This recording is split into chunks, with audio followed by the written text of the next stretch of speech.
بزرگوار از ائمه هدا افضل و اعمال امتی انتظار الفرج، این ممکن به هر دو طرف باشه ها، لازم نیست که حتما و حتما این بله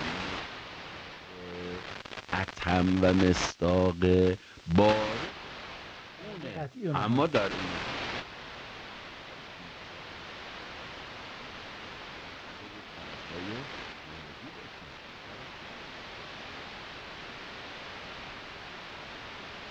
و برای